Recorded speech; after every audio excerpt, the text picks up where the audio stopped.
Francia, Alemania, la OTAN, las monarquías del Golfo Pérsico, Turquía, el Estado de Israel, entre tantos otros. Son los que los apoyan y los financian. Los apoyan en África y financian, los apoyan y financiaron en Libia, en Yemen, en Siria, en Irak, en Afganistán,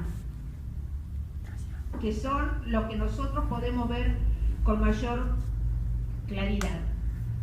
Entonces, por supuesto que cuando los integrantes del ejército argentino se enteraron de esto, y se hubo una gran tormenta dentro del ejército, e inclusive se habló de que aquellos que fueran designados para ir a África a participar, digamos, en estas misiones de imposición de paz, estaban pensando en pedir el retiro o en pedir la baja.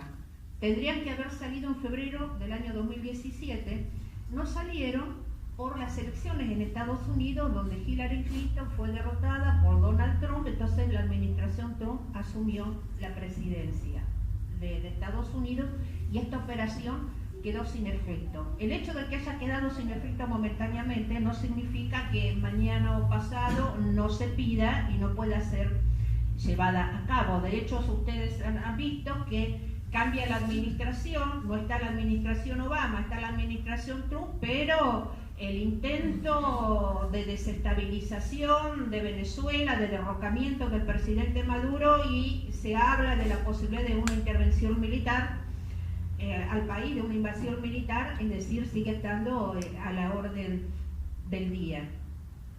Ahora bien, ¿cómo nos enteramos nosotros de algunas de las cosas que se hablaron en privado, en secreto, en esa semana del 24 de marzo del 2016?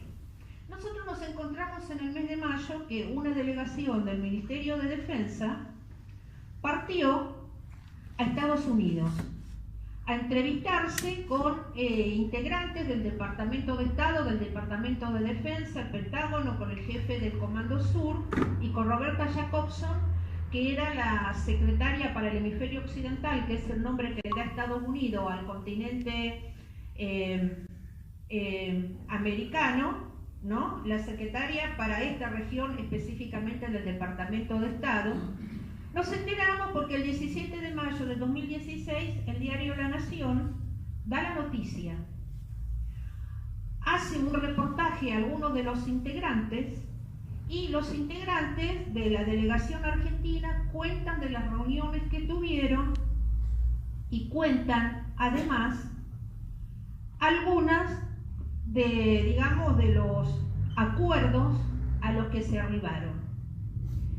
Y entre los acuerdos que se arriban, y ellos hablan de la instalación de una sola base, cuando nosotros en realidad sabemos que lo que se trataron fueron 3.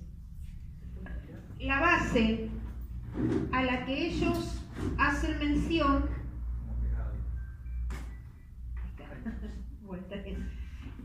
la única base a la que ellos hacen mención es la base de Ushuaia. Según ellos dicen, es una base de apoyo logístico para las expediciones científicas que van a la Antártida. El presidente lo anunció con flores. Sí, con bombos y platillos. Ellos hablan de esta base.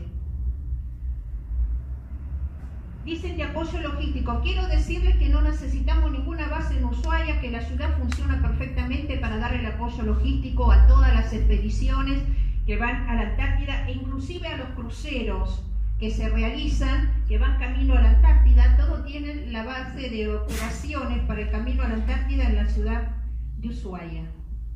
Pero ¿qué significa decir la Antártida? ¿Por qué tanto interés en la Antártida? Bueno, resulta que la Antártida, toda la Antártida, no solamente es la mayor reserva de agua dulce congelada del mundo, el 90%, digamos, forma parte del 90% de las aguas del mundo que están congeladas, pero es la mayor reserva de agua dulce congelada del mundo. Si la Antártida se descongelara, el nivel de los mares subiría entre 70 y 90 metros, con lo cual rediseñaría un mundo totalmente distinto al que conocemos ahora, posiblemente muy parecido si alguien vio en el año 1995 una película que se llama Mundo Acuático, que fue dirigida, producida y actuada por Kevin Costner. Seguramente nos encontraríamos con un mundo de esas características.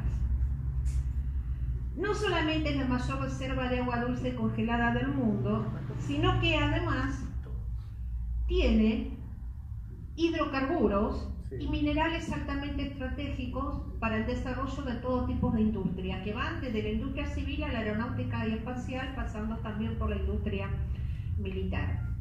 Da la extraña casualidad que en el sector donde se superponen los reclamos de soberanía de Argentina, Chile y Gran Bretaña, fundamentalmente en la península antártica, se encuentran los mayores yacimientos de hidrocarburos del continente y una buena porción de minerales altamente estratégicos.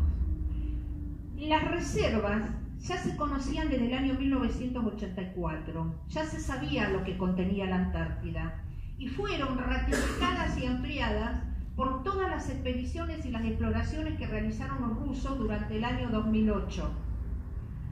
Por ahora no se pueden explotar las riquezas de la Antártida. Está prohibido.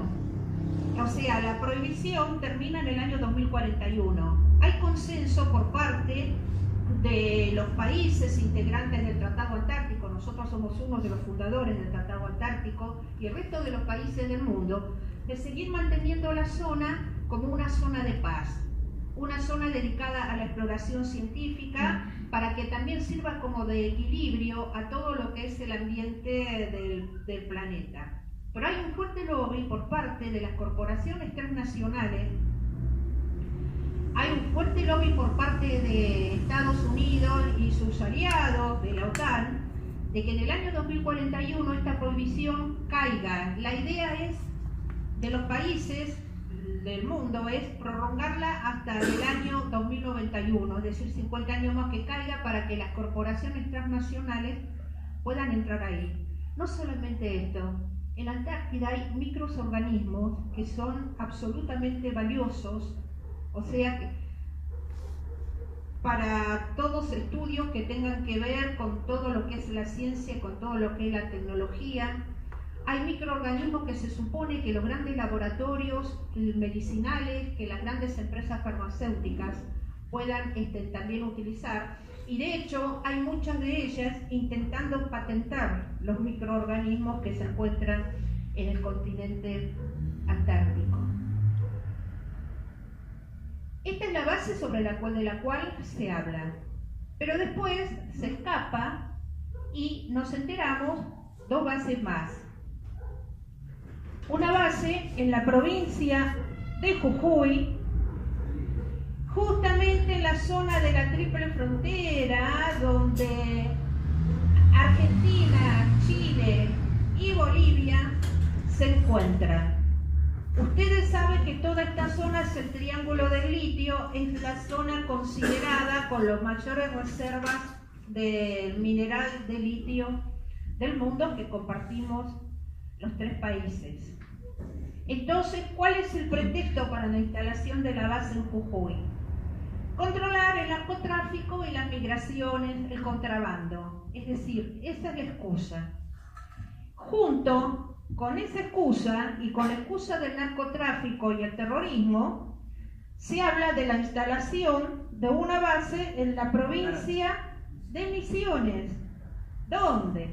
En la zona de la triple frontera que compartimos Argentina, Brasil y Paraguay,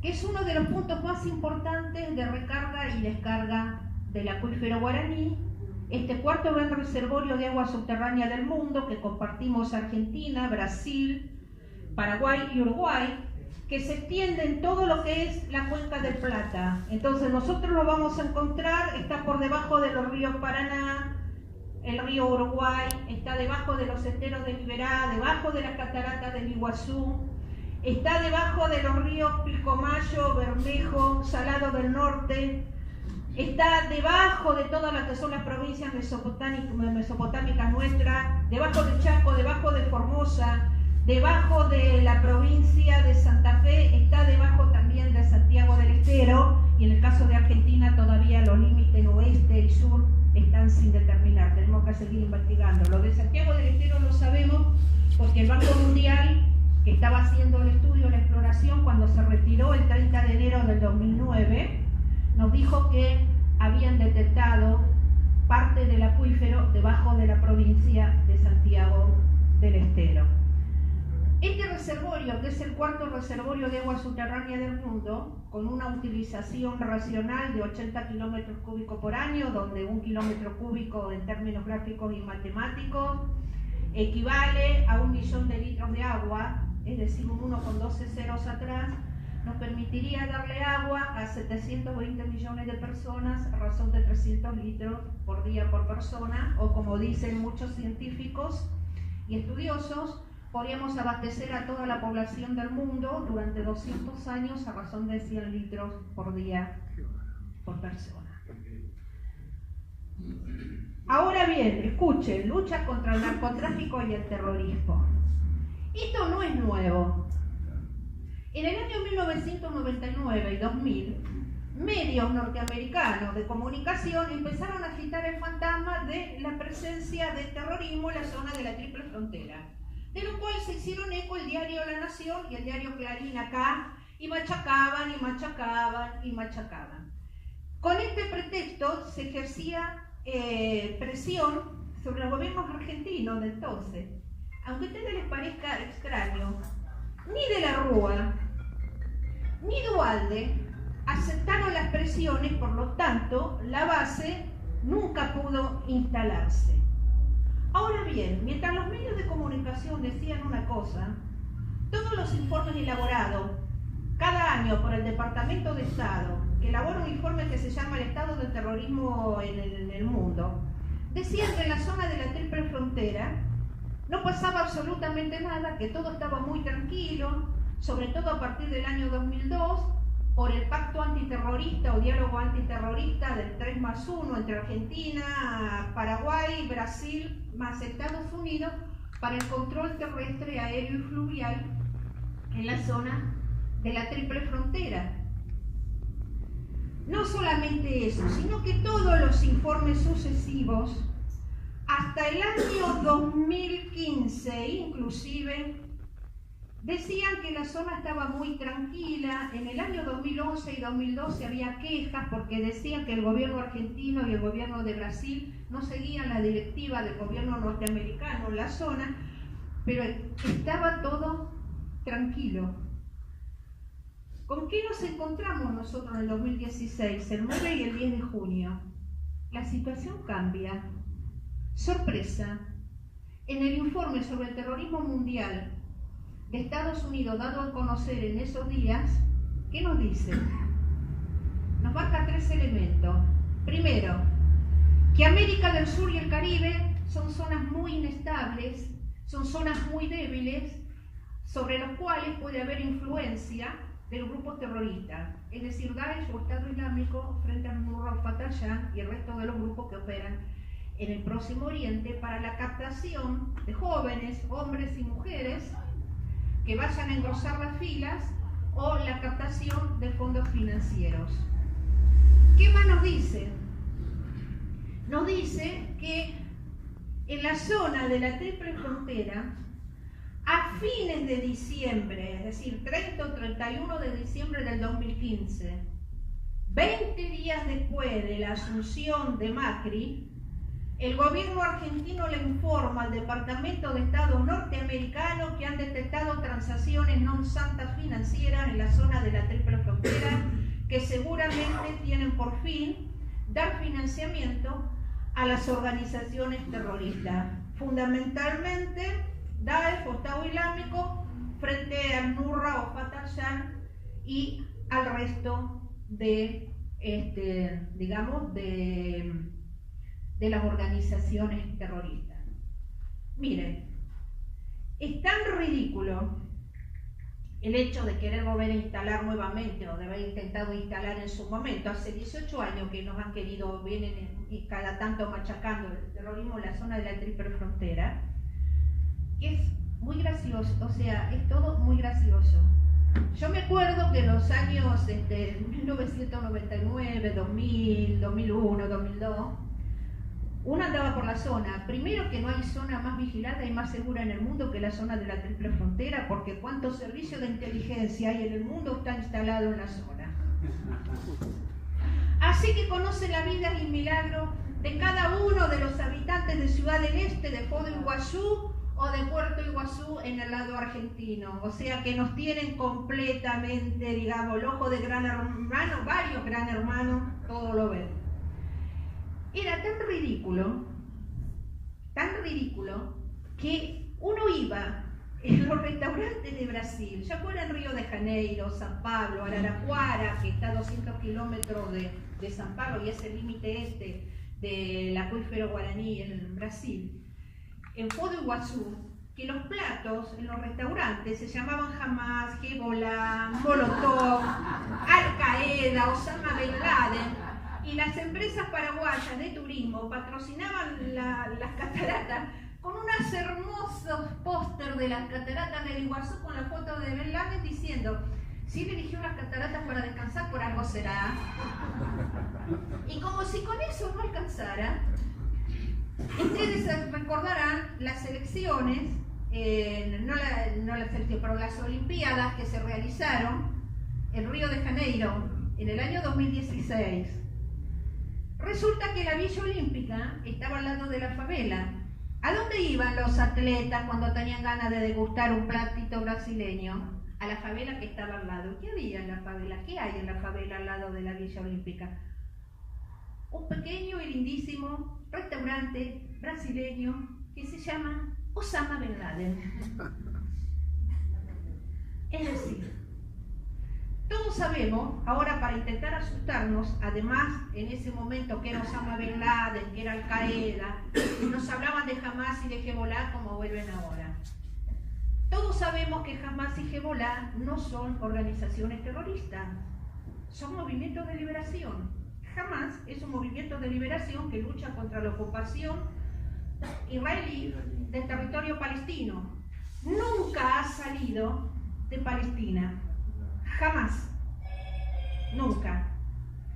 Hezbollah, que integra parte del gobierno libanés en este momento, que está en el cogobierno en el Líbano, ha luchado por la independencia y por la integridad territorial del Líbano. Es la única fuerza que derrotó a Israel en las dos invasiones al Líbano, la del 2002 y la del 2006. Hoy Hezbollah ayuda al gobierno sirio a luchar contra los grupos terroristas en Siria y es uno de los elementos fundamentales en la victoria del ejército sirio sobre los grupos terroristas. Hoy ya Siria ha recuperado el 96% de su territorio que estaba en manos de todos estos grupos terroristas. Es decir, no solamente con la ayuda de Hezbollah del Líbano, con la ayuda de las fuerzas especiales de Irán, la de Rusia, que también están presentes, las fuerzas de movilización popular al-Shabi de Irak, que son las que derrotaron al Daesh en Irak junto con las fuerzas de seguridad y las fuerzas armadas de Irak, no la coalición liderada por Estados Unidos, que en lugar de atacar terroristas se ha dedicado a masacrar al pueblo de Irak y al pueblo de Siria, como también está masacrando al pueblo yemení, integrando la famosa coalición anti-yemení junto con Arabia Saudita, conjuntamente con las milicias kurdas, cristianas y árabes aliadas al gobierno sirio, porque hay otras milicias que no están aliadas al gobierno sirio, que responden a los intereses de Estados Unidos y que están trabajando bajo la organización y el dominio de Estados Unidos. Yo ya advertí en varias de las charlas qué es lo que le va a pasar a los que están aliados a Estados Unidos, a los kurdos que están aliados a Estados Unidos. Que no se confíen, porque si los tienen que sacrificar, no van a vacilar en sacrificarlos, así que mi consejo es vayan y negocien con el gobierno sirio y traten de arreglar con el presidente Bashar al-Assad los problemas que tienen ahí adentro. No traten de separar a Siria, no traten de escindirla, porque cuando llegue el momento los van a dejar absolutamente solos.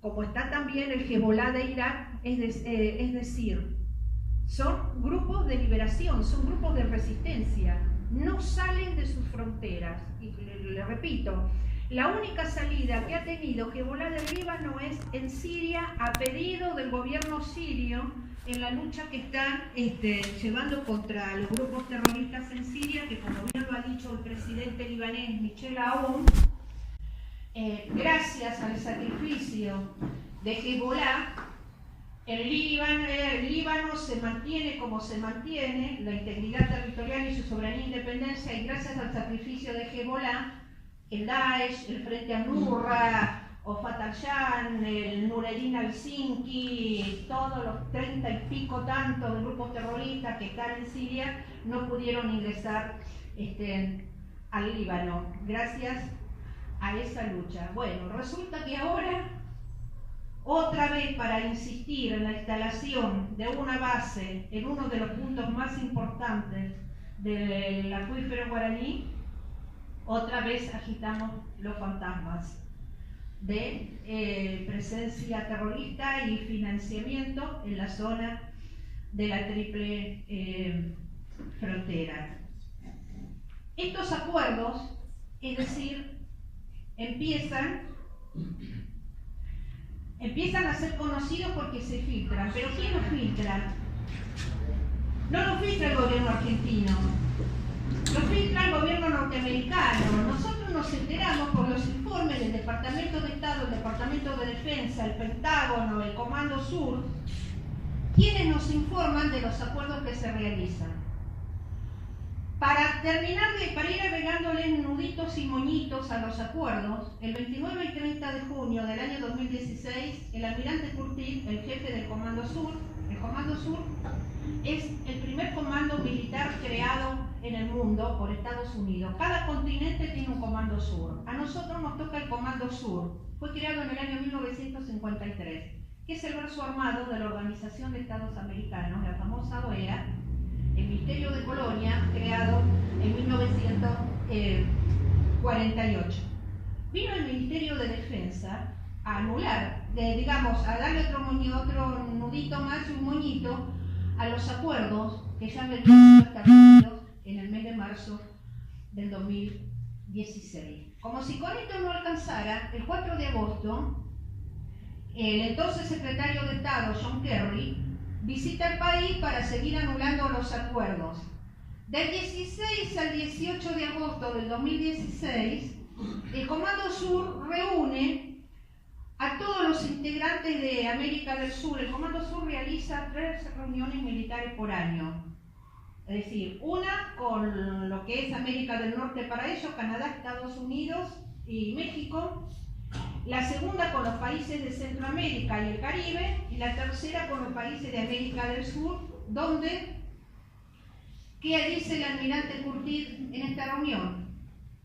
Vuelve a insistir en algo que ya venían insistiendo desde unos años antes, que es la ruptura en aquellos países que tienen una línea divisoria entre defensa y seguridad, romper la línea e implicar a las Fuerzas Armadas en la tarea de seguridad interior. No solamente en la lucha contra el narcotráfico y el terrorismo, sino que en un regreso a la doctrina de la seguridad nacional, utilizarla en la represión de la población cuando las fuerzas de seguridad sean sobrepasadas. Otra vez se toca el tema de Venezuela, otra vez se tocan toda una serie de temas. Como si con esto no alcanzara, el 9 de noviembre nosotros nos enteramos por boca del gobernador del estado norteamericano de Georgia que el gobierno argentino había hecho un convenio con la Guardia Nacional de Georgia. ¿En qué sentido? Que esto permite la entrada de militares norteamericanos para hacerse cargo de la seguridad interior del país. La Guardia Nacional de Georgia, como la Guardia Nacional de Texas, como las Guardias Nacionales de todo Estados Unidos, están compuestos por reservistas militares, que normalmente acompañan a Estados Unidos en todas las aventuras que Estados Unidos realiza fuera del territorio norteamericano, forman parte de las Fuerzas Armadas de Estados Unidos. Al interior de Estados Unidos solo actúan cuando las fuerzas de seguridad, las policías, es decir, son sobrepasadas y entonces actúa la Guardia Nacional. Nosotros la vimos actuar en los sucesos en Georgia y en otros estados. ¿Se acuerdan de las grandes protestas de la población afroamericana cuando siguen matando a mansalva y a sangre fría, es decir, a integrantes integrantes populares, sí, porque son, bueno, a ellos. Pero no lo hacen como uniformados, sino como civiles. Esos enfrentamientos se veían civiles. Claro. Se notaba que eran paramilitares. Claro, pero cuando la población sale a las calles a resistir y se enfrenta a la policía es sobrepasada, entonces le mandaron a la Guardia Nacional para reprimir a la población. Estos acuerdos implican, más allá del entrenamiento que se pueda tener, más allá de poder acceder a algún tipo de armamento o algo por el estilo, determina que les da la facultad, primero, de reestructurar todas las fuerzas armadas y de seguridad de los países con los cuales ellos realizan el acuerdo. Esto se lo hizo la Guardia Nacional de Georgia a la ex República Socialista Soviética de Georgia, cuando después de la disolución de la Unión Soviética hicieron un acuerdo, le reestructuraron las fuerzas armadas y de seguridad de los georgianos y no conforme con esto, los mandaron a una guerra con Rusia, que Rusia borró a Georgia en 5 días, y hoy, es decir, la tiene como un territorio para colocar bases norteamericanas, tratando de cercar a Rusia. Entonces, no solamente la reestructuración, sino que si ellos consideraran que el Estado con el que hicieron el convenio puede transformarse en un Estado fallido, si consideran que puede haber revueltas populares que tiren en el tumber al gobierno con el cual hicieron el acuerdo y las fuerzas de seguridad de ese país son sobrepasadas, pueden intervenir directamente, pasando por encima del propio Estado, el gobierno nacional, pasando por encima de las propias autoridades de las fuerzas de seguridad y de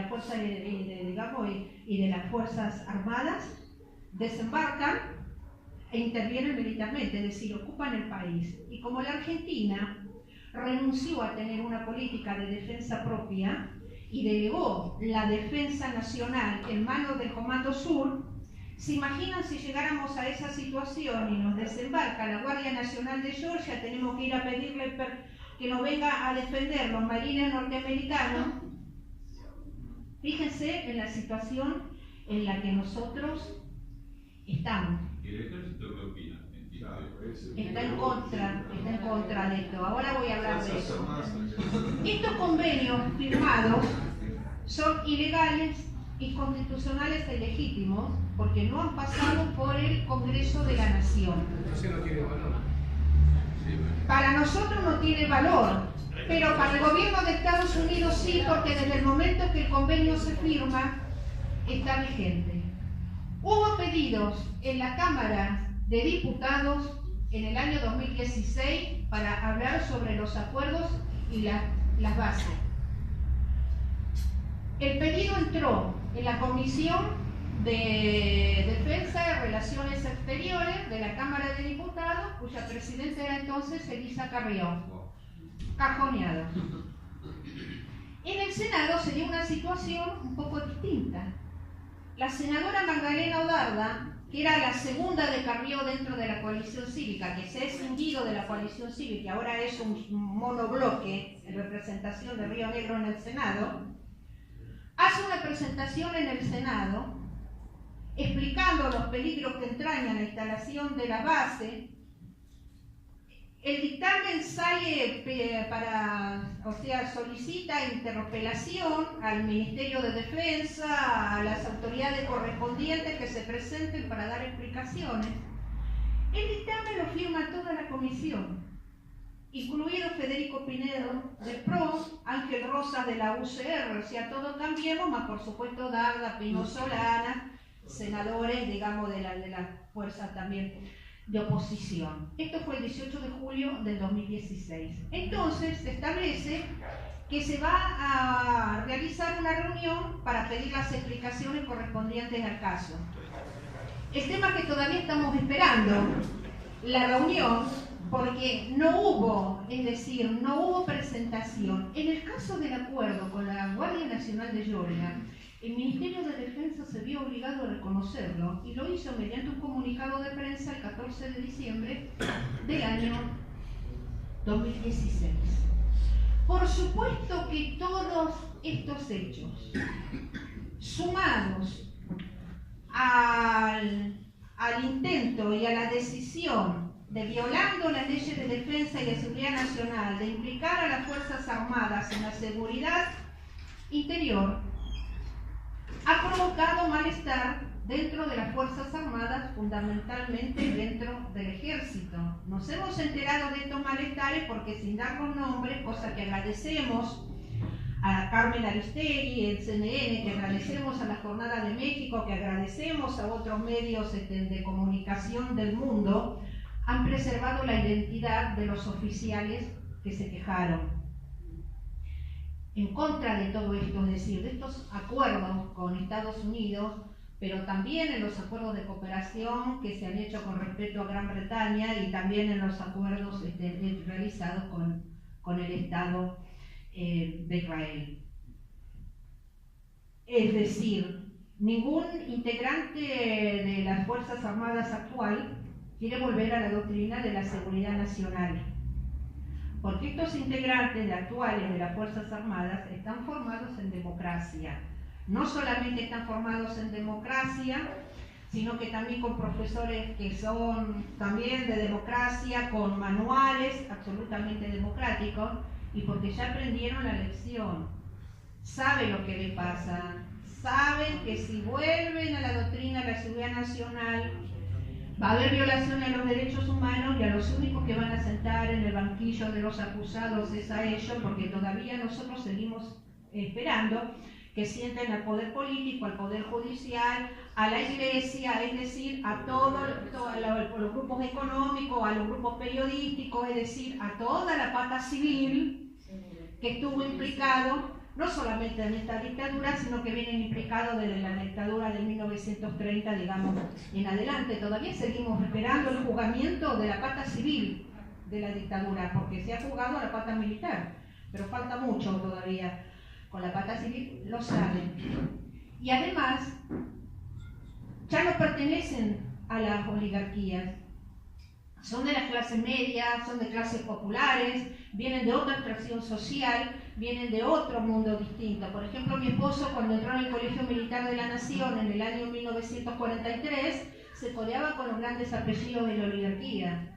Entonces, él tenía como jefe a Martínez Subiría, como compañero Garrizo Patrón, a Patrón J, etcétera, etcétera, etcétera, que eran los compañeros de él dentro del Colegio Militar de la Nación, y algunos de ellos, digamos, de lo que fueron su jefe, en el caso de Gustavo Martínez Subiría.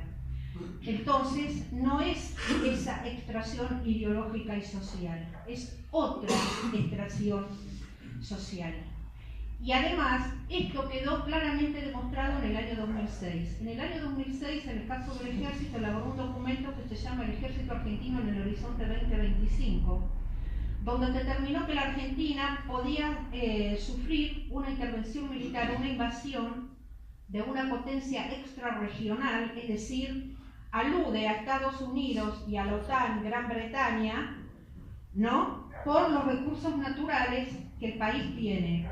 Entonces, lo que hace es proponer un redespliegue del ejército argentino en el territorio para ir a la zona donde están los recursos naturales estratégicos, como para disuadir, como para preservar, y hace mucho hincapié, sobre todo hace hincapié en el acuífero guaraní, porque sigue sosteniendo que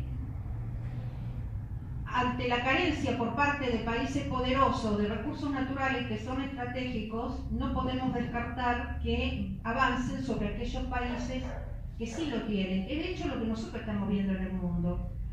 Es decir, cuando uno toma todos los documentos de Estados Unidos elaborados a partir del año 2003, son los documentos del Pentágono, del Departamento de Defensa, los documentos del Departamento de Estado, los documentos del Comando Sur, los de la CNA Corporación conformada por altos jefes militares y navales norteamericanos, todos dicen que Estados Unidos tiene que desplegarse sobre el mundo, la militarización tiene que avanzar, tiene que instalar bases militares normales, es decir, las descubiertas o encubiertas, disfrazadas de lucha contra el narcotráfico, contra el terrorismo, desastres naturales, migraciones, contra pandemias, enfermedades, etc.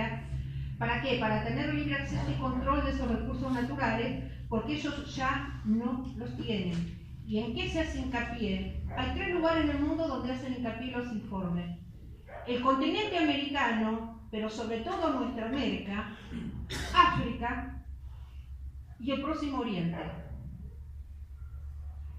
Es decir, no es casualidad, nosotros estamos viendo ofensivas coloniales e imperiales sobre estas regiones ya desde hace mucho tiempo. Las guerras en África, las guerras en el Próximo Oriente, los golpes de Estado que intentan darnos acá de todo tipo, los intentos de que vayamos a luchas fratricidas para derrocar gobiernos de países hermanos, tienen que ver con el libre acceso y control de todos los recursos naturales, es decir, estratégicos. Todos decían que con la asunción de la administración Trump, estos convenios eran como iban a quedar en una nebulosa. No quedaron en ninguna nebulosa. Hace 2 meses nosotros nos enteramos, de boca de la directora de la Guardia Nacional de Georgia, que elementos de las fuerzas de seguridad de Argentina fueron entrenados en el estado de Georgia. Se entrenaban en el estado de Georgia, es decir, que los acuerdos están vigentes. Hay presentaciones ante la Suprema Corte de Justicia de la Nación de senadores, diputados, abogados constitucionalistas, es decir, sobre la ilegalidad de todos estos convenios, porque ninguno de estos convenios ha pasado por el Congreso de la Nación. Y reitero, aunque para nosotros sean ilegales, ilegítimos e inconstitucionales, para el gobierno norteamericano tienen plena legalidad, tienen plena vigencia. Así que imagínense ustedes dónde estamos. Ahora, ¿qué significa la instalación de las bases en Argentina? Bueno, ustedes no se olviden que nosotros tenemos las Islas Malvinas, tenemos todo lo que es las Georgias, ocupadas por Gran Bretaña, con una enorme base de la OTAN, Gran Bretaña, Estados Unidos en Malvinas y un hermoso destacamento militar británico en las Georgias. Imagínense si ya desde las Malvinas que están ocupadas hay proyección sobre todo nuestro mar argentino, sobre toda nuestra plataforma continental, hay proyección sobre todo lo que es Patagonia, hay proyección hacia la Antártida. Imagínense con una base en Ushuaia lo que significa terminar de completar el control sobre todo el Atlántico Sur, que no es solamente, digamos, la mayor riqueza pesquera del mundo, sino que es donde hay la mayor variedad de peces y crustáceos de todo el planeta, pero además donde en el fondo del Atlántico Sur hay concentraciones, hay nódulos polimetálicos. Estos nódulos polimetálicos son concentraciones de minerales altamente estratégicos para todo tipo de industria que se encuentran en el fondo del mar y que a partir de la década de 1970, o sea, pueden ser explotados. Se cuenta con la tecnología necesaria para sacarlos. Nosotros tenemos una buena proporción de nódulos de manganeso. Acá en nuestro mar argentino supuesto tenemos los nódulos de fosfato, tenemos nódulos de minerales pesados, acá frente a la provincia de Buenos Aires, al sur, y a lo que es el Golfo San Matías. Tenemos también minerales de hierro frente a la costa de la provincia de Buenos Aires y al sur, acá de la provincia de Buenos Aires.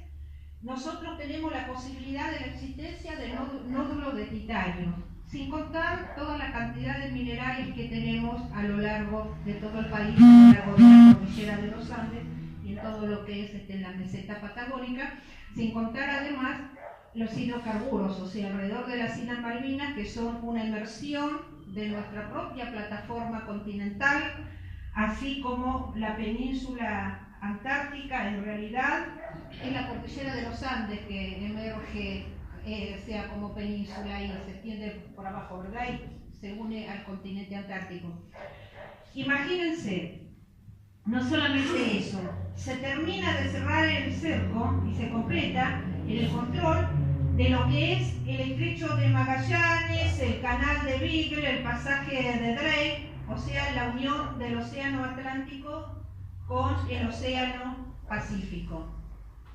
Más a través de estas bases militares, más de ahí, más como ven ustedes, el resto de las bases militares que son de la OTAN, Gran Bretaña, todo desparramado a lo largo del mundo. Fíjense el control hacia lo que es el océano Índico y hacia lo que es el resto, digamos, al continente africano y hacia lo que es el Atlántico, es decir, se cierra el cerco. Pero no solamente eso. Al tener las bases en la Argentina, la base no solo la de Ushuaia, la de la Triple Frontera, la de Jujuy, más todas las bases que están instaladas en Centroamérica, en el Caribe, las 7 bases en Colombia, la base de Manta que se la había sacado pero que parece que ahora con Lenín Moreno regresa, las bases acá en Perú que están disfrazadas todas de ayuda humanitaria, la base de Concón en Chile disfrazada para la ejercitación de las fuerzas de mantenimiento de paz de Naciones Unidas, termina de cerrar el cerco sobre todos los recursos. Sí. Cerca de Vaca Muerta no hay una base. Ahora vamos a hablar. Perdón. Cerca, o sea, termina de cerrar el cerco sobre todos los recursos naturales que hay de nuestra América. Hidrocarburos, minerales, tierra fértil para la producción de alimentos, biodiversidad. Ustedes saben que el 80% de los medicamentos que se producen en el mundo se elaboran en base a plantas que están en los bosques, en las selvas y en las floras regionales. Dentro de los acuerdos de cooperación firmados, se reactiva una base que fue desactivada junto con la base del Chaco en el año 2012, que fue ofrecida por el Comando Sur a través de la Embajada de Estados Unidos y que es, como decía, la base de Neuquén. Esta base quedó desactivada en el año 2012 por la presión de toda la población de la provincia, junto con lo que fue en el Chaco, en el aeropuerto de Resistencia, por la presión, pero también por la acción decidida, hay que reconocerlo, del ministro de Defensa Puricelli, y también por la actuación que tuvo el canciller, nuestro canciller Timmermans en esto. Ahora bien, a partir de los convenios firmados y que no pasaron por el Congreso de la Nación, se reactiva la base en Neuquén, a 8 kilómetros del aeropuerto de Neuquén, muy cerquita de Vaca Muerta. Recuerden que en Vaca Muerta están todas las corporaciones transnacionales, no solamente está la norteamericana, sino que también está la Shell, que es la anglo-holandesa, que pertenece a la corona británica y a la corona holandesa. Se reactiva. Ya fueron los ingenieros, ya fueron los técnicos, ya elaboraron los planos, ya mostraron todo, pero lo que provocó fue una gran resistencia, que es la misma resistencia que hubo en la provincia y que sigue existiendo en Tierra del Fuego, donde la noche del 9 al 10 de junio del año 2016, la población de Tolhuin, Río Grande y Ushuaia salieron a las calles a repudiar. La misma resistencia que hay en la provincia de Misiones, donde hay un foro provincial conformado por organizaciones políticas, sociales, culturales, es decir, de todo tipo, defendiendo a la provincia para intentar impedir la instalación de la base. La misma resistencia que hay en Jujuy. En la semana entre el 6 y el 10 de octubre se realizó la Marcha por la Soberanía, que partió de Salta, Jujuy, para llegar a Bolivia, repudiando la base. Hay una red nacional por la soberanía en contra de la militarización y en contra de la instalación de las bases, que nuclea a todas las provincias y que, aunque no esté en los grandes medios de comunicación, no significa que no esté presente. En el caso de la provincia de Neuquén, el diputado del Frente de Izquierda de los Trabajadores, Raúl Godoy, presentó un proyecto en la legislatura neuquina para impedir la instalación de la base en la provincia de Neuquén. Resulta que ahora nos están agitando sobre la instalación de la base china en la provincia de Neuquén. La base china, que es una base espacial con la cual estamos compartiendo ciencia y tecnología y conocimiento científico y tecnológico, y que sirve para el monitoreo satelital del clima y de fenómenos que están pasando en el planeta, no tiene nada de secreto, no tiene nada de extraño. Es el mismo tipo de acuerdo que tiene realizado la República Argentina con la Agencia Espacial Europea.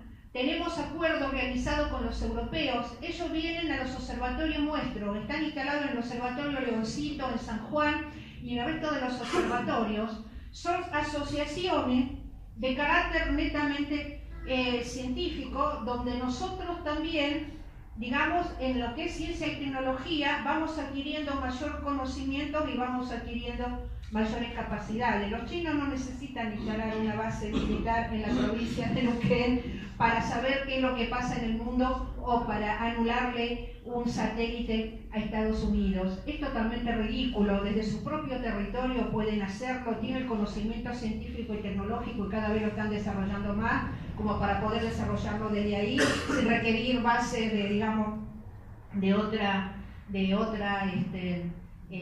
naturaleza o de otros países. De hecho, tienen una base en Djibouti ahora, pero es porque el gobierno de Djibouti les pidió, entonces coexiste la base china con, al lado tiene la base norteamericana y al lado tiene otra base más, porque el gobierno de Djibouti decidió concesionar a bases militares, entonces les cobra por ello. Entonces digamos que es un acuerdo económico. Ustedes ponen la base, ponen la gente y me pagan y yo les doy. Es otra clase de acuerdo. Perdón, una cosa. Es la China imperialista. Hace lo mismo que los es ¿cómo? Es la China imperialista. Tiene, hace lo mismo. Tiene diferencia.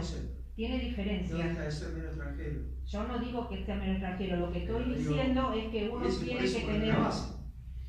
En Djibouti, el gobierno de Djibouti los invita porque han decidido hacer eso. Eso es un problema. Eso son acuerdos hechos entre gobiernos. ¿Me explico? Voy a eso. No es que vienen y se imponen o para un acuerdo por algo te la pongo. No, porque el gobierno de Djibouti ofreció, fue una licitación pública en África. Uno se encuentra con esas cosas. A los países que quisieran, tuvo unos cuantos oferentes. Y entre los cuantos oferentes que estaban los chinos. Así que hay como 5 o 6 bases en un pancito. También no, coincide, la misma política que hacían los Estados Unidos en los años 30, 40. Pero la verdad le pegó un poco y lo es un concepto imperialista. Es un concepto, pero es un imperialismo, pero es un imperialismo totalmente distinto. No deja ser ¿Cómo? No deja ser imperialista. Y sí, pero es diferente. ¿Cuál es la diferencia?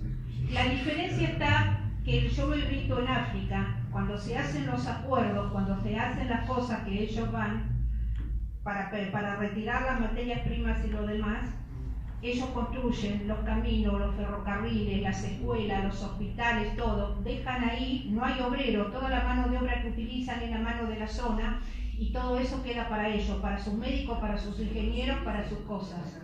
Es de otra naturaleza. Y en realidad el concepto es ir a un mundo multipolar. Yo no estoy defendiendo a los chinos. Yo creo Estoy que diciendo, por ejemplo, lo que nos pasa a nosotros, a nuestra economía interna, a nuestro mercado interno, cuando estamos siendo penetrados también productos chinos. Ese concepto es netamente capitalista, pero eso tiene que ver, bueno, yo lo que le estoy diciendo. Y nos saca trabajo los argentinos. Y bueno, pero esos son los acuerdos que hacen los gobiernos en eso. Yo soy anticapitalista. Entonces, para mí... No, nadie está diciendo que es inocente. Nadie está diciendo que es inocente. Yo no la estoy defendiendo. Y le aseguro que yo estuve en China y he visto lo que es y sé cómo piensa y conozco bastante de los planes que tienen en el largo y el mediano plazo. Porque una cosa es hablar desde afuera y otra cosa es hablar estando adentro. Sé cómo viene la mano y cómo es la cosa. Y es cierto que ellos necesitan minerales, es cierto que necesitan muchos recursos naturales, porque si bien es un país bastante rico en muchas cosas y en todo, tiene una sobrepoblación en muchísimo. Pero el intercambio y la cosa que buscan es de otra manera. En todo caso, no han ahorcado a ninguno de los países con los cuales han hecho los acuerdos. Ningún país que ha hecho acuerdo con ellos económico ha sido ahorcado. Es otro concepto, es otra manera. Y a nivel geopolítico es la búsqueda de un mundo multipolar, donde no haya una potencia dominante o dos, sino donde el mundo sea varios, es decir, varios elementos, varios bloques que pasen, porque es lo que en definitiva asegura la paz, digamos, en el planeta. No estoy haciendo ninguna defensa de ellos, ni de nada, es una cultura totalmente distinta a la nuestra, una mentalidad totalmente distinta, una civilización que tiene más de 5.000 años de antigüedad, que tienen valores y cosas que son totalmente diferentes, donde en algunas cosas uno ve un capitalismo, en algunas de las ciudades, sobre la costa o algunas, pero donde hacia el interior el régimen es totalmente diferente, hay una coexistencia. Esa coexistencia es lo que le permite el desarrollo económico que ha tenido y transformarla en la potencia que se está transformando y que seguramente este siglo será la potencia número 1 del mundo. De eso no hay ninguna duda, y más aún después de esta alianza ofensiva, defensiva en todos los sentidos que tiene con Rusia, pero también es una alianza que está tejiendo con India, es una alianza que está tejiendo con Irán, es una alianza que está tejiendo con Venezuela, que está tejiendo, digamos, de otra manera, y bueno, veremos qué es lo que pasa. ¿Por qué le decimos nosotros que no hay que dejar que la base se instale? Para ir cerrando. Porque una vez que se instalan, es muy difícil sacárselas de encima. Y voy a poner algunos ejemplos que son exclusivamente de nuestra América. En el año 2003, el presidente Lula dijo que no renovaba la base que tenían los norteamericanos en San Pedro Alcántara sobre la Amazonia, acá muy cerquita de Manaos. Quiero decirles que este año se cumplieron 201 años del primer reclamo de soberanía por parte de Estados Unidos sobre la Amazonia. El primer reclamo fue en el año 1817. Sí, diciendo que el río Mississippi se iba por debajo de la tierra y aparecía con el nombre de Amazonas en Brasil. Ustedes saben que lograron instalar una base en San Pedro Alcántara, cerca de Manaos. El presidente Lula da Silva les exigió la devolución, la base de San Pedro Alcántara. En teoría, supuestamente se fueron. Entonces el gobierno brasileño tomó posesión de la base. Estaban ingenieros, científicos, técnicos, trabajadores desarrollando el lanzador del prototipo satelital B3. Explotó la base. 21 técnicos entre técnicos, trabajadores y científicos muertos y el lanzador del prototipo satelital P3 destruido. ¿Qué dicen las investigaciones realizadas por los servicios de inteligencia de Brasil y los servicios de inteligencia de las Fuerzas Armadas? Que fueron norteamericanos, como venganza. Punto número 1. Otro caso, Honduras, presidente Mel Zelaya. ¿Qué dice el presidente Mel Zelaya? Ninguna base norteamericana en territorio de Honduras, hay que cerrar todas. La base de Palmerol, Sotocano, toda, que no quede ninguna. Golpe de Estado contra el presidente Mel Zelaya. Es sacado en pijama del Palacio Presidencial, subido a un avión militar norteamericano, llevado a la base militar norteamericana de Sotocano y desde ahí depositado en pijama en el aeropuerto de San José de Costa Rica. Otro caso. En el año 2009, ustedes saben que había que pensar si se renovaba o no la concesión a la base ecuatoriana, la base norteamericana que estaba en Ecuador, la base de Manta. Es la más grande base aeronaval que tenía Estados Unidos y una de las puertas también de entrada a la Amazonia. El presidente Correa anuncia que no va a haber renovación. La Constitución ecuatoriana prohíbe la instalación de bases militares extranjeras en el propio territorio. Hay que tomar nota de eso para cuando tengamos una nueva Constitución la ponemos nosotros. Entonces, en apariencia, en diciembre del 2009 se van. Pero es aquí que el 30 de diciembre del 2010, un golpe de Estado de las fuerzas de seguridad infiltrada por la CIA, por la DEA, por el FBI, por la USAID, intenta derrocar al presidente Correa y estuvieron a esto de asesinarlo. ¿Por qué? Por la base de Manta. Es decir, ¿qué otro ejemplo? Colombia. En teoría, con los acuerdos de paz que se estaban realizando entre el gobierno colombiano, las Fuerzas Armadas Revolucionarias de Colombia, el Ejército Popular y el Ejército de Liberación Nacional, no era necesario tener la base, porque ya no había ni narcotráfico, ni terrorismo, como decían los gringos, en Colombia.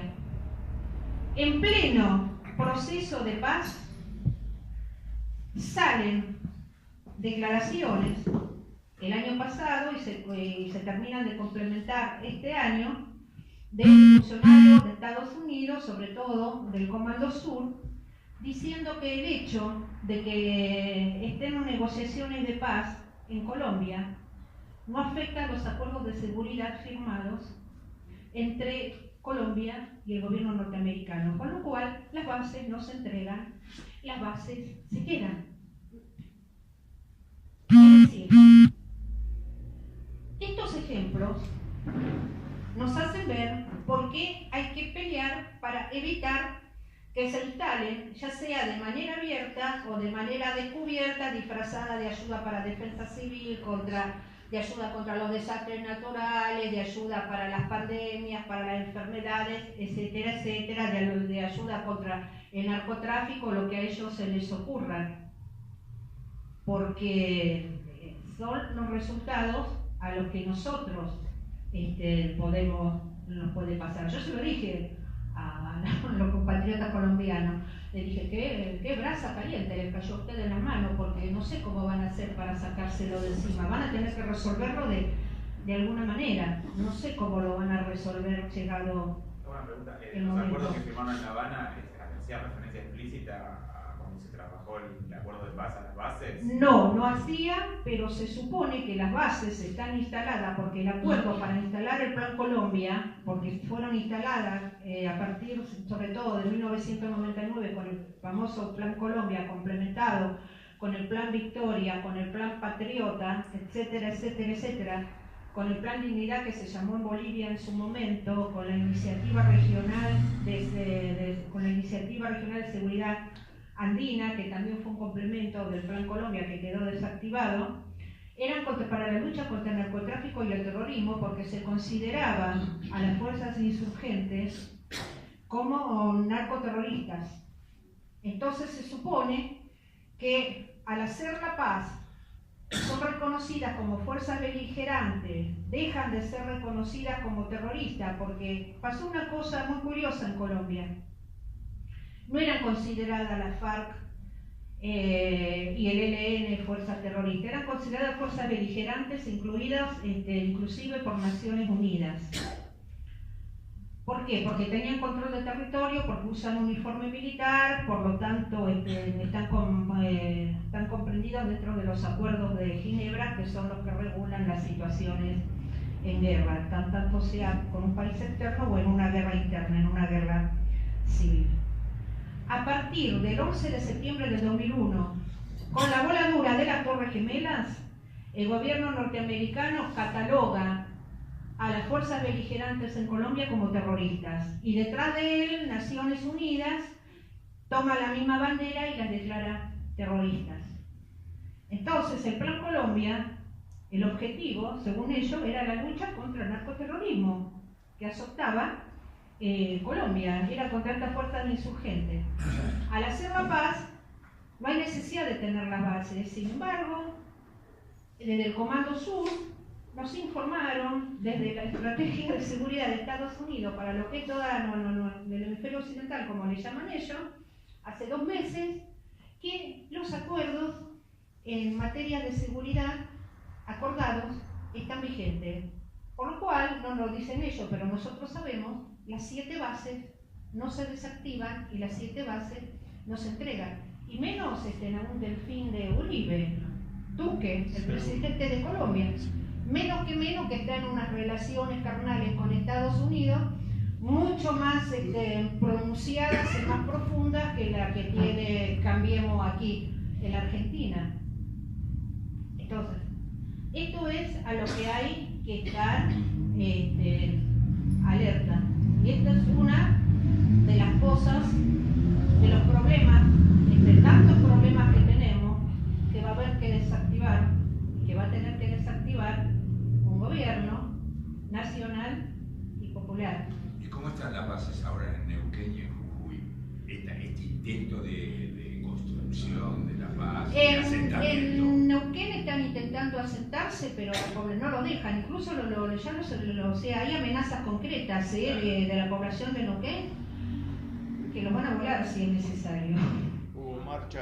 Entonces, hay marchas permanentes. Llegaron a construir a esto, me refiero. Estaba a medio Eso, construir, claro. Quedaron a medio construir en el año 2012, que según dijo el Comando Sur a través de la Embajada de Estados Unidos era el edificio para la defensa civil de Neuquén, así como era el edificio para la defensa civil en el aeropuerto de Resistencia en el Chaco, que el edificio quedó, lo ocupa la defensa civil, pero se le devolvieron los $3 millones que fue el costo de lo que era la base. Pero ahora el gobernador de Neuquén dio carta blanca para seguir adelante. Entonces lo que está es toda la población, digamos, de pie, movilizada, para impedir que se instalen, porque todo esto que yo por lo que estoy contando, sabemos que si logran instalarse, va a ser muy, muy, muy difícil para nosotros. Ahora en Jujuy no llegaron a construir nada, tengo entendido. No, en Jujuy no llegaron a construir nada, en la zona de la Triple Frontera tampoco, el lugar... Ahí es donde se hizo la marcha.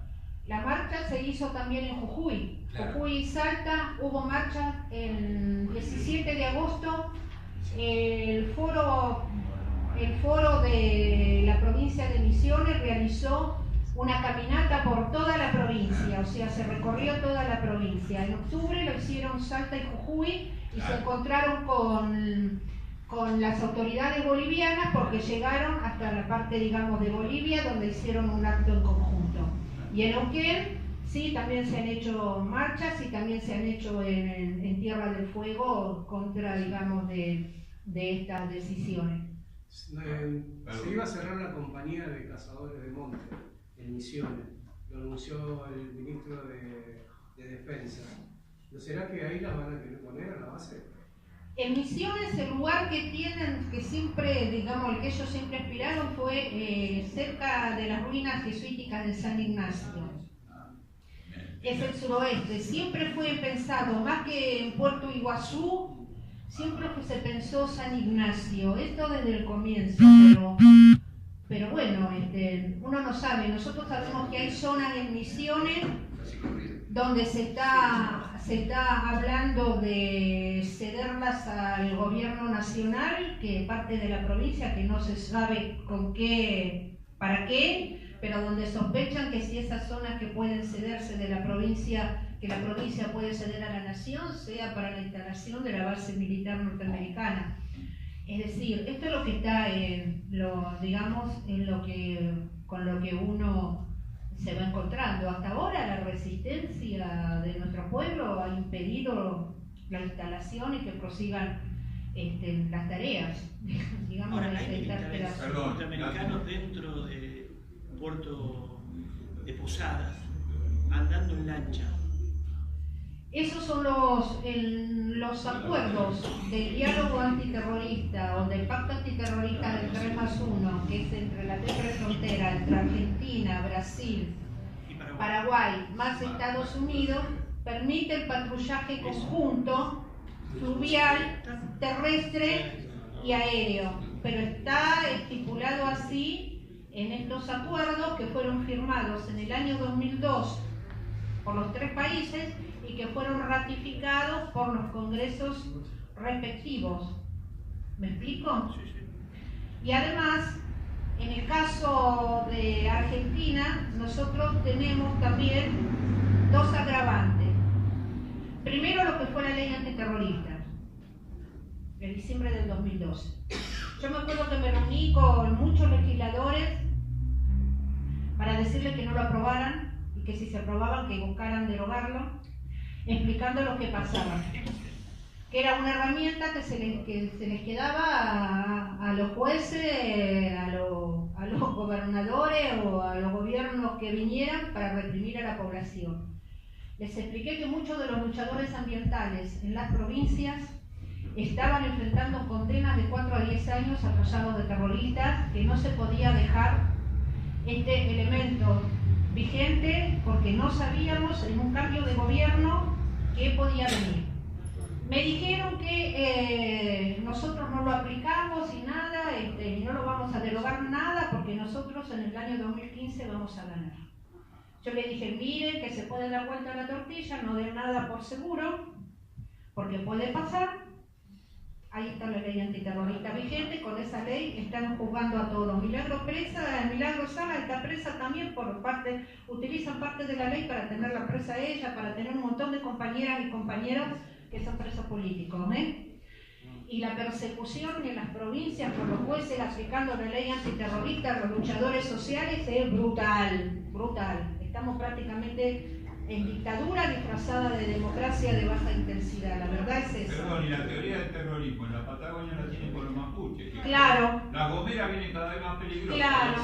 Entonces ¿qué hacen? Le aplican la ley antiterrorista. Entonces vamos a mirar. Empezaron a decir eso. Claro. Yo me di cuenta que estaban dándole. Esto es parte del vaso. Yo no voy a hablar del vaso lleno porque todos conocemos. Voy a hablar del vaso vacío. Esta es la parte del vaso vacío que hay. Y la otra es que yo me cansé de decirlo también y de proponerlo, y me fueron a ver y todo, de proponer en el Congreso que renunciáramos a ser un gran aliado de esta OTAN. Argentina es un gran aliado de esta OTAN desde el año 1997. No figuramos en la página de la OTAN como aliados de esta OTAN, porque una cosa es ser un aliado de esta OTAN y otra cosa es ser un gran aliado de esta OTAN. El título de gran aliado de esta OTAN lo da el gobierno norteamericano, lo dan la Casa Blanca y el Congreso norteamericano a aquellos países que ellos consideran y gobiernos que son confiables y muy aliados. A nosotros nos lo dio el presidente Bill Clinton en el año 1997 el agradecimiento por haber acompañado a Estados Unidos en la tormenta de desierto en el año 1991, la primera invasión a Irak. Haber enviado armas a Croacia, violando una resolución del Consejo de Seguridad de Naciones Unidas cuando la ex Yugoslavia se estaba desintegrando y estaban en guerras civiles, los distintos estados que lo componían. Había que mandarles armas a Croacia, no se podía hacer nosotros triangulamos una parte de las armas a Croacia y la otra parte se la mandamos a Ecuador en la guerra que tenían por el límite con Perú. Para tapar el contrabando de armas, la voladura de la fábrica de Río Tercero con el tendal de muertos heridos y el tendal de destrucción que dejó. Por haber acompañado con estas relaciones carnales, haber acompañado todo lo que Estados Unidos nos dijo, le dieron el título de Gran Aliado Extra-OTAN. Gran Aliado Extra-OTAN implica que uno puede acceder a cierto tipo de armamento, implica que puede enviar los integrantes de las Fuerzas Armadas a entrenarse junto con las fuerzas de la OTAN en Europa, ir a las academias militares en Europa, ir a los centros de estudios estratégicos en Europa. Es decir, implica esto por un lado, pero tiene un componente que es muy grave, y es que el país, que es un gran aliado de la OTAN, tiene que tener siempre disponible una fuerza de despliegue rápido, que en nuestro caso la tenemos en Córdoba, tenemos una fuerza de paracaidistas en Córdoba. ¿Para qué? Para que cuando Estados Unidos lo decida, parten del país y se ponen a las órdenes de un militar norteamericano o de un militar europeo para intervenir en las aventuras imperiales de Estados Unidos. Nosotros nos enteramos por los diarios, ¿por qué? Porque como en su momento el Congreso de la Nación Argentina aceptó el título de Gran Aliado de la OTAN, no necesitan notificarle al país la salida. ¿Cómo nos enteramos nosotros? Que ya lo sospechábamos. En el año 1999, aprovechando como acá estaban las leyes de obediencia de vida, punto final, los indultos, a los genocidas argentinos se los juzgaba en Europa. Entonces mi esposo, coronel retirado José Luis García, era el perito militar, que fue el perito militar en el juicio a la Junta y el perito militar acá en Argentina de la mega causa de Campo de Mayo, la Operación Cóndor, la EMA. Allá, entonces el presidente de la República de Italia lo designó perito en los juicios que se estaban llevando en Italia. Bueno, en los respiros entre juicio y otro, ya que estábamos ahí, nada mejor que cruzar el Mediterráneo. Entonces estuvimos todo por el norte de África, nos fuimos por el Próximo Oriente, hicimos toda la zona kurda, entramos por Turquía, todo, y desembarcamos en Grecia. Porque bueno, yo como soy profesora de historia y amo la arqueología y todo lo demás, me quedaba Grecia sin conocer. Ya mientras estábamos en Palestina, nos encontramos con un grupo de oficiales argentinos que iban a descansar. Entonces nos contaron, una parte de ellos estaba en la frontera, en Chipre, separando a los turcos chipriotas de los grecos chipriotas. Pero otros estaban, ¿dónde?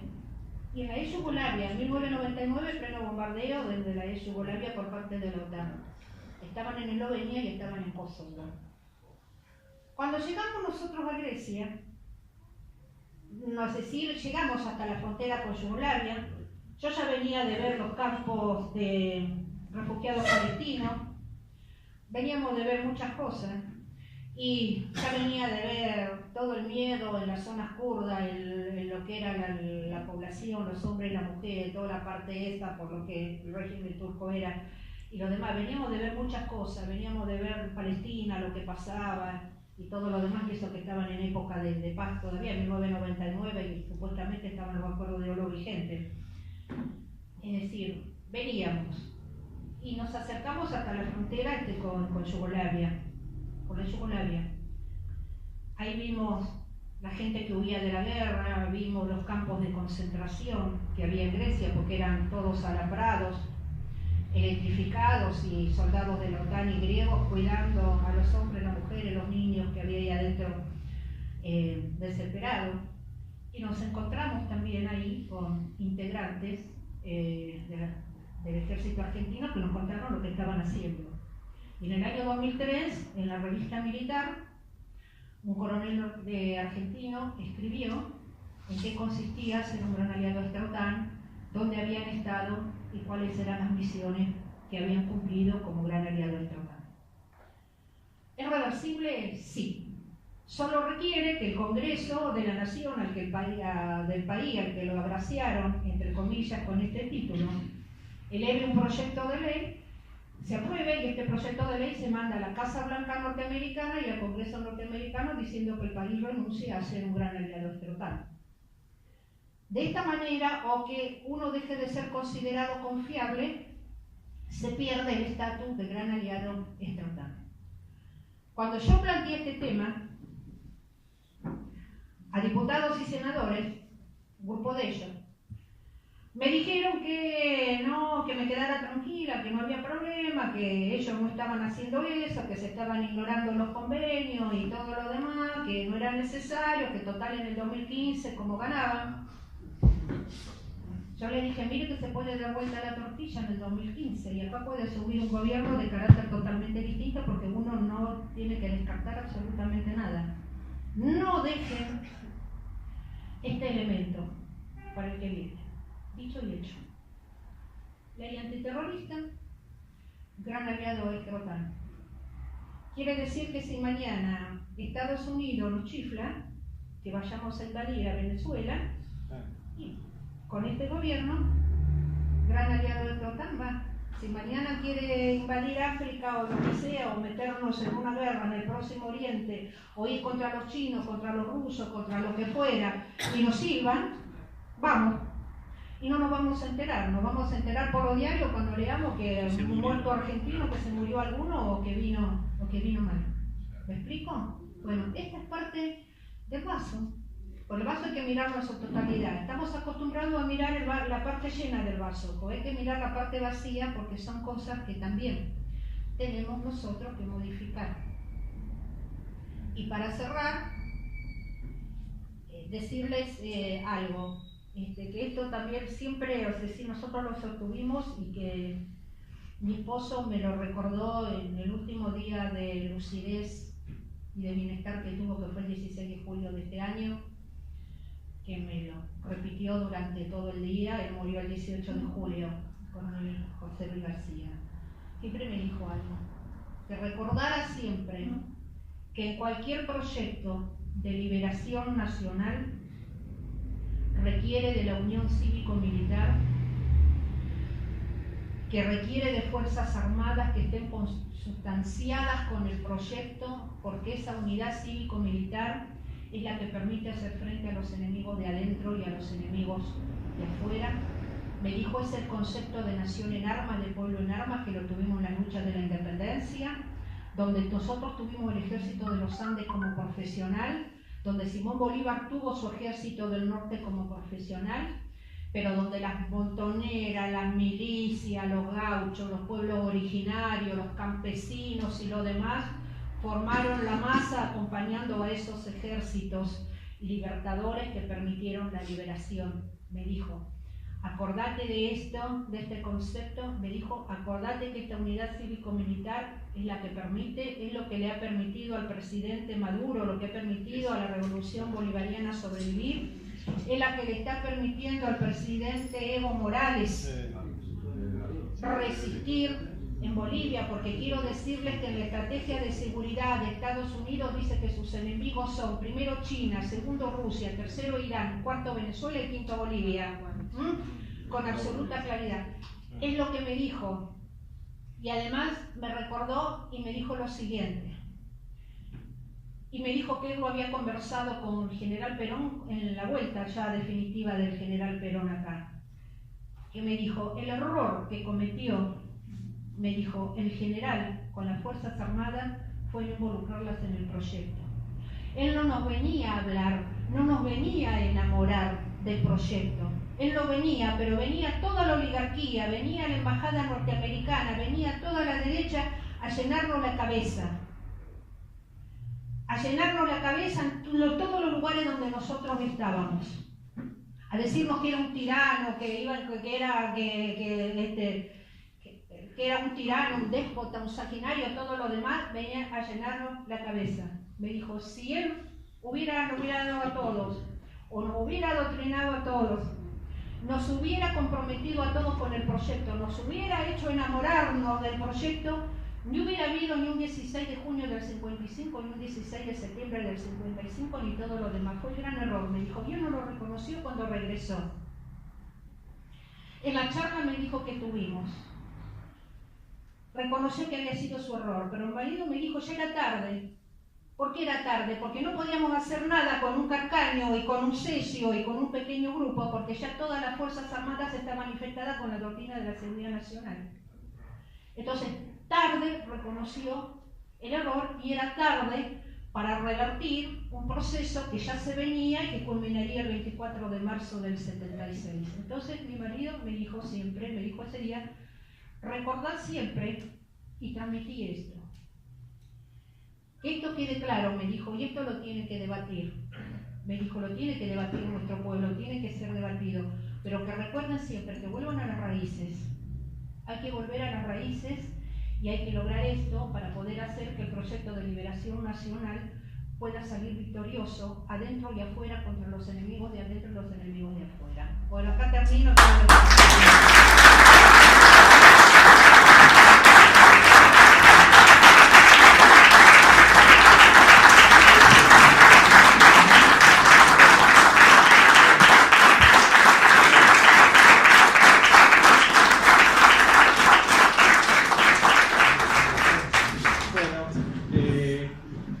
Si ahora queda alguna duda y quisieran formular alguna pregunta.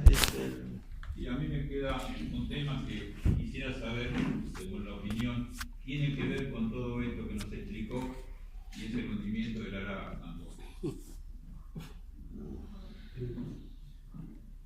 Mire, el Ara San Juan no fue hundido por ningún misil británico ni nada que se le parezca, y voy a explicar por qué. Usted sabe que nosotros,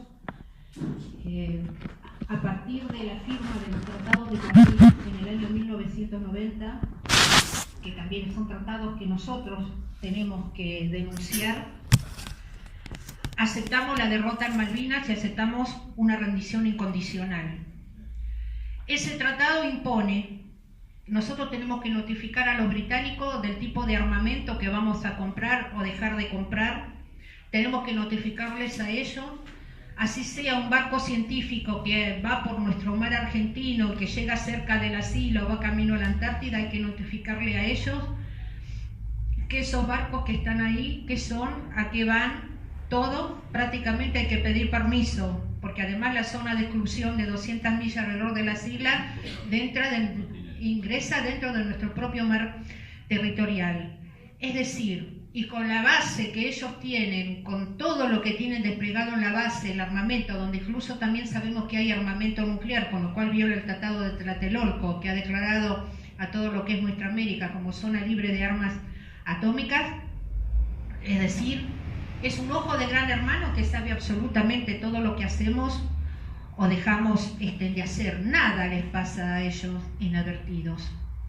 Yo creo que la tragedia del Ara San Juan fue la crónica de una muerte anunciada, como diría García Márquez. Creo que fue por desidia. Todavía me estoy tratando de explicar por qué los mandaron a la muerte, porque ese submarino no podía salir por las fallas, por la falta de mantenimiento que tenía, porque son situaciones que están escritas no solamente en los diarios de los tripulantes, sino que también los familiares, es decir, ellos mismos lo habían comentado, ya había tenido problemas de averías en el mes de septiembre, pero no solamente eso, cuando los trabajadores de Río Santiago, de fabricaciones militares y también de Tandanor expusieron en el Congreso de la Nación ante diputados y senadores, les contaron a los diputados y senadores que desde el año 2016 no había dinero para el mantenimiento, no solamente de los submarinos, sino de los barcos, ni de los aviones, ni nada que tuviera que ver con el tema, es decir, para la defensa. Punto número 1. Punto número 2, que es algo que yo siempre dije, nosotros pertenecemos a una red de vigilancia que es a nivel mundial, que en su comienzo, digamos, el más que impulsó esto fue Estados Unidos, pero donde ahora está en Rusia, está en China, es decir, hay muchísimos países en el mundo, que tiene que ver con la detección de pruebas de armas atómicas o de armas de destrucción masiva, donde están todos conectados en tiempo real. Cuando se detectó la explosión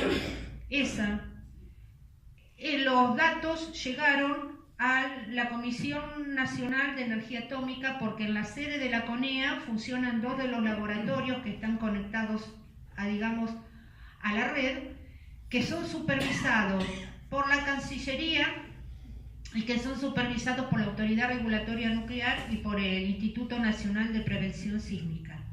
Que dice que cuando se produjo la explosión en el área donde se había mantenido por última vez contacto con el submarino, esa información la recibieron en tiempo real en todo el mundo, todas las estaciones del mundo. Cuando eso pasa, automáticamente llega a la sede central, que está en Austria, está en Viena.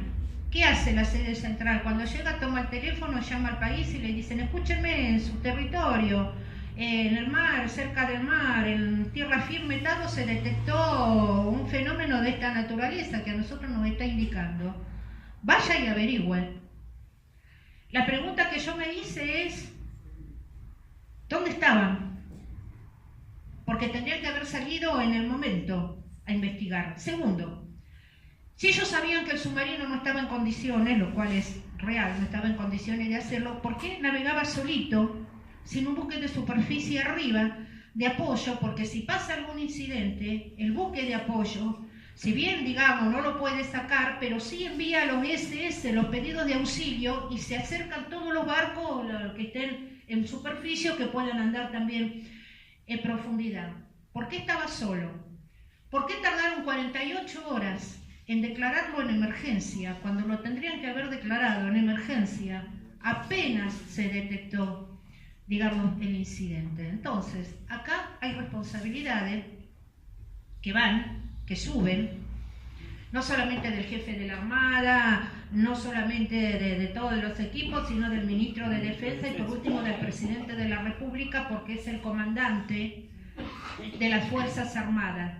Porque por la doctrina de la responsabilidad de comando, usted delega la autoridad, pero no la responsabilidad.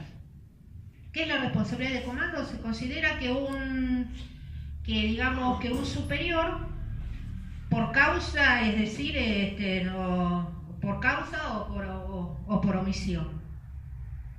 Por omisión es porque estuvo enterado del hecho y no hizo nada para intentar solucionarlo. Y por acción directa fue porque ordenó que pasara lo que pasó, no intervino. Nosotros, aplicando la doctrina de responsabilidad de comando, que es doctrina internacional en el derecho, que se aplicó por primera vez en 1945 con el juzgamiento a las cúpulas nazis, con el Tribunal de Nuremberg, y después en el Tribunal de Tokio contra las cúpulas japonesas, un año después, en el 46. Esa fue la base de la condena para todos aquellos que cometieron violaciones a los derechos humanos en los 28 juicios en los cuales mi esposo intervino, tanto acá en el país como fuera, digamos, de la Argentina. Entonces, a todos les corresponde, por acción o por omisión. Nunca tuvo que haber salido el submarino. Las pruebas están todas, las declaraciones que están brindando todos ante la jueza creo que son más que claras.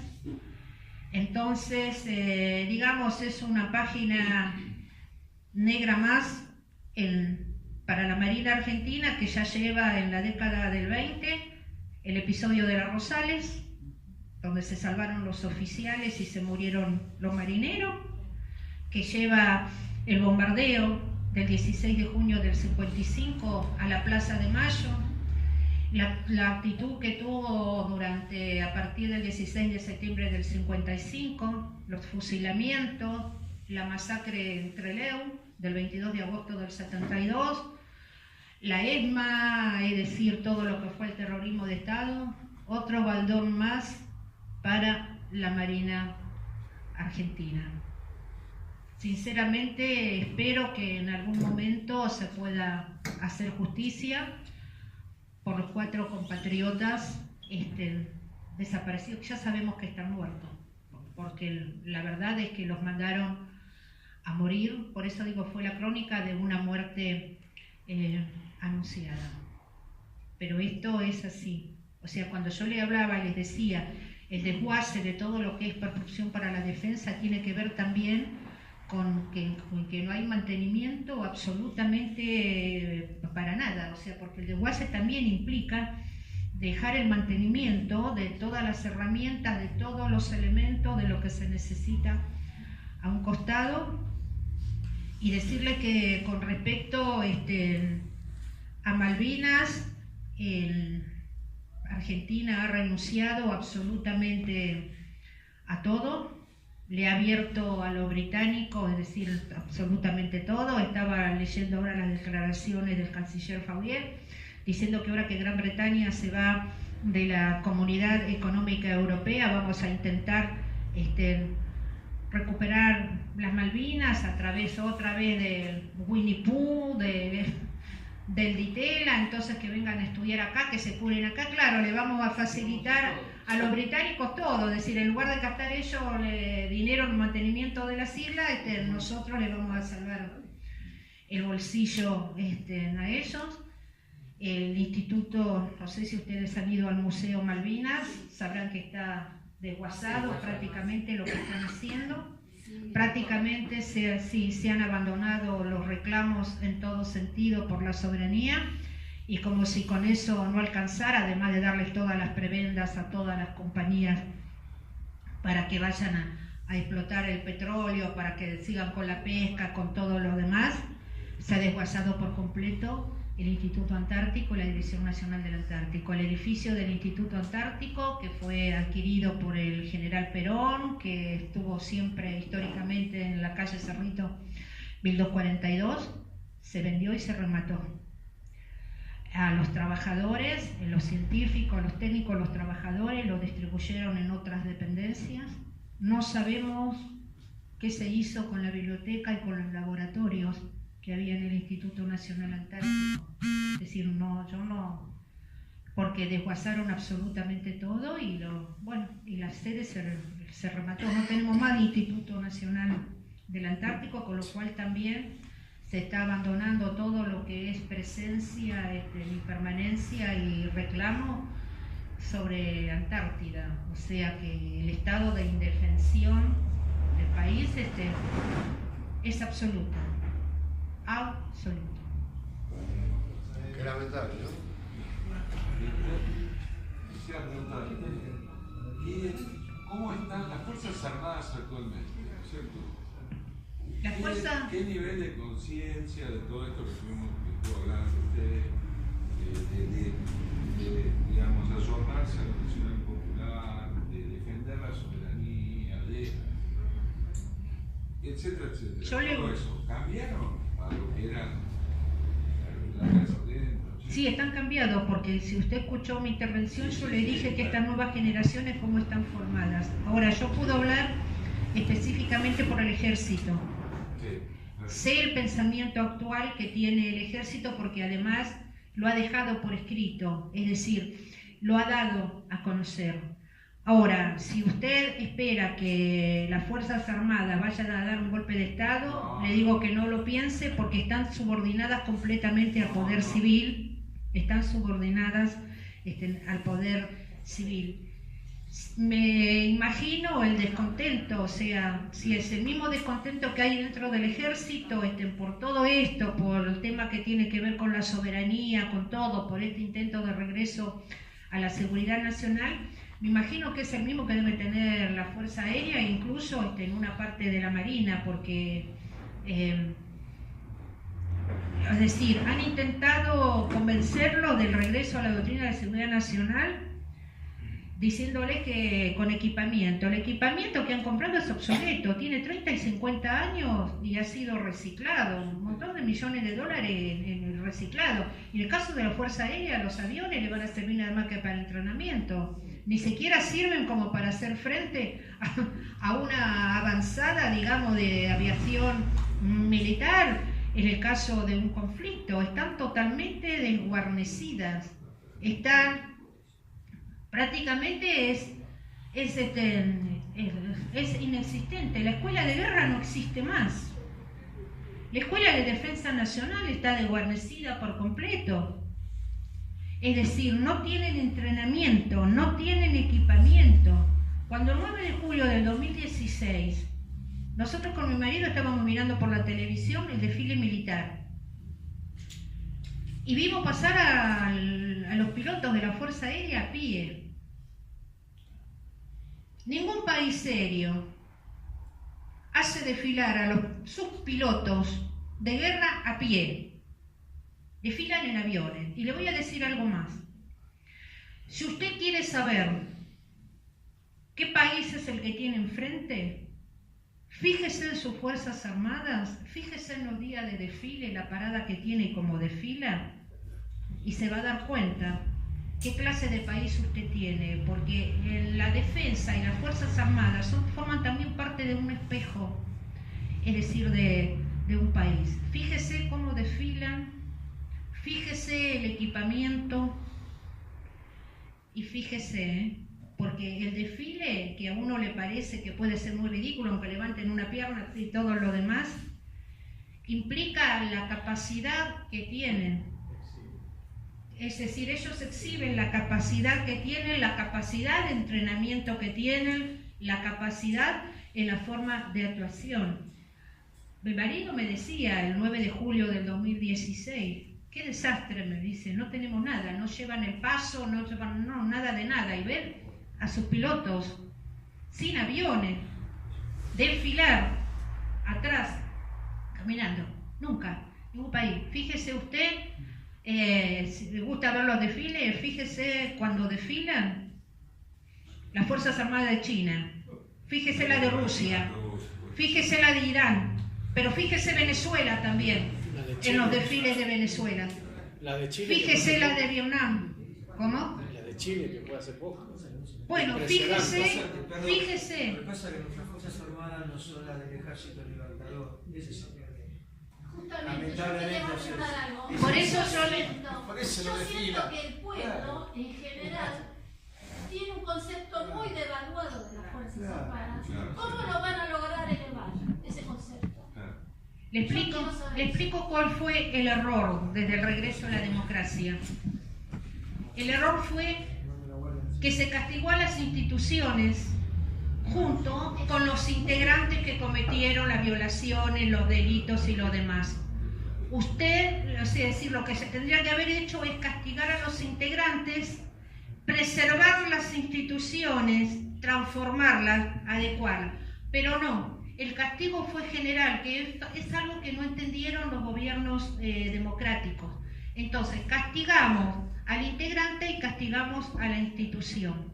Entonces, lo que nuestro pueblo tiene que hacer es dar un debate, saber que tiene que crear nuevas Fuerzas Armadas, que tiene que volver a las raíces y recrear ese ejército libertador. Y este debate hay que darlo, no estamos hablando de la que están ahora, estamos hablando de refundar la República con una nueva Constitución, retomar los planes quinquenales y los proyectos del 45, porque el proyecto del 45 es el plan de revolución, el plan de operaciones de la Revolución de Mayo, traído al siglo XX, y nosotros lo tenemos que traer al siglo XXI, recrear, refundar la República, refundar la patria, la nación. Entonces, en esa refundación vamos a tener que dar el debate, qué clase de Fuerzas Armadas queremos, cómo vamos a hacer para recuperar, digamos, ese ejército libertador y traerlo ahora. Son los debates que tiene que dar nuestro pueblo. Es un debate que lo tenemos que dar y que hay que empezar a darlo, que es el viejo concepto, volver a las raíces. El pueblo, nación en armas. ¿Qué significa esto? Cada ciudadano preparado para defender su casa, su barrio, su lugar, su ciudad, su provincia y su nación. ¿Qué concepto es este? Es el que hicimos la guerra de independencia. ¿Quiénes tienen este concepto? Lo tiene Cuba, lo tiene Vietnam, lo tiene Venezuela, lo tiene Bolivia ahora con Evo Morales, lo tiene también en Venezuela a partir de Chávez con la milicia, lo tiene Suiza, lo tiene Nueva Zelanda. Mire lo que le estoy hablando, países, no estamos hablando de la misma ideología. Es decir, y lo dice además en esta constitución obsoleta que tenemos y todo, también, es decir, lo dice, si no me equivoco, es el artículo 29. Entonces, lo que hay que volver es a las fuentes, simplemente, no hay que ponerse a inventar nada nuevo ni nada de lo que está, vayamos a las fuentes, si no nos sentimos con capacidad de ser creativos y adaptémoslos al siglo XXI que estamos viviendo. Es decir, esos son los debates que uno tiene que darse. No estamos hablando de cómo estamos ahora ni cómo hacemos con esto, estamos hablando de crear nueva. Si vamos a crear una república, vamos a refundar la república de nuevo, vamos a dar un definitivo grito de independencia, junto con el definitivo grito de independencia y la base que vamos a tener que crear, así como vamos a tener que recrear la economía, la cultura, la educación, la salud, la forma de trabajo, todo lo que es la producción y todo lo demás, vamos a tener que recrear de la defensa nacional y vamos a tener que recrear las nuevas fuerzas armadas. En definitiva, el ciudadano en uniforme, que es tan viejo como muchas de las civilizaciones del mundo.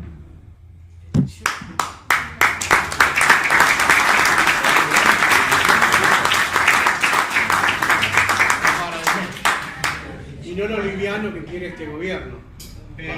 Las Fuerzas Armadas livianas.